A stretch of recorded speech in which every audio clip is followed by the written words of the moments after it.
டாஸ்மாக் கடைகளில் மதுபானங்களின் விலை பிப்ரவரி 1ஆம் தேதி முதல் உயர்த்தப்படுவதாக டாஸ்மாக் நிர்வாகம் அறிவித்துள்ளது. மது பாட்டிலுக்கு 10 ரூபாய் முதல் 80 ரூபாய் வரை விலை உயர்கிறது. தமிழ்நாட்டில் தற்பொழுது 4000த்திற்கும் மேற்பட்ட டாஸ்மாக் கடைகள் செயல்படுகின்றன. டாஸ்மாக் கடைகளில் உள்ளூர் மதுபான ஆலைகளில் தயாரிக்கப்படும் மதுபான வகைகளும் வெளிநாடுகளில் இருந்து இறக்குமதி செய்யப்படும் மதுபானங்களும் விற்பனை செய்யப்படுகின்றன. இந்நிலையில் மதுபானங்களின் விலையை உயர்த்த உள்ளதாக டாஸ்மாக் நிர்வாகம் அறிவித்துள்ளது. டாஸ்மாக் நிர்வாகம் வெளியிட்டுள்ள அறிவிப்பின்படி மதுபானங்களின் மீதான கலால் வரி உயர்த்தப்படுவதால் பிப்ரவரி 1ஆம் தேதி முதல் மதுபானங்களின் விலை அதிகரிக்க உள்ளதாக தெரிவிக்கப்பட்டுள்ளது.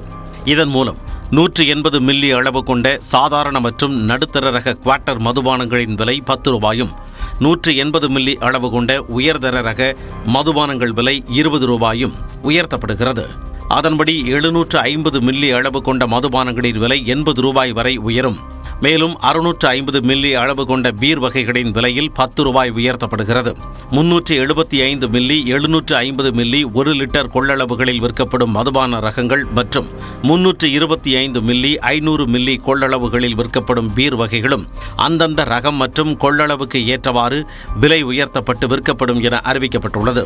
ஏற்கனவே டாஸ்மாக் கடைகளில் பாட்டிலுக்கு 10 ரூபாய் கூடுதலாக வசூலிக்கப்படுவதாக குற்றச்சாட்டு உள்ள நிலையில் மதுபான விலை ஏற்றம் மது பிரியர்களுக்கு அதிர்ச்சியை கொடுத்துள்ளது. அடிக்ட் ஆகிட்டாங்க. 50 ரூபா சார்னா கொடுப்பாங்க. அது நம்மளுக்கு கவர்மெண்ட்டுக்கு சாதகமாக இருக்கு. கேஸ் விலை ஏற்றுறாங்க. கேஸ் விலை கேஸ் வாங்காமல் இருக்கிறாங்க வீட்டில். சொல்லுங்கப்பா. ஏன்னா நாங்கள் டெய்லி உழைக்கிற ஆளுங்க, கஷ்டப்பட்டு வரோம். கஷ்டப்பட்டு ஒரு குவார்ட்டர் சாப்பிட்டா தான் உடம்பு வலி போகும். காலையில் எழுந்துச்சி ஓடணும். அதனால் தமிழக அரசு ஏற்றாத அளவுக்கு பார்த்துக்கிட்டா நல்லாயிருக்கும். பிப்ரவரி 1ஆம் தேதி முதல் மதுபானம் விலை ஏற்றப்படுகிறது. இதனிடையே டாஸ்மாக் மூலம் தமிழ்நாடு அரசுக்கு ஆண்டிற்கு வருமானம் சுமார் 45,000 கோடி என்பது குறிப்பிடத்தக்கது.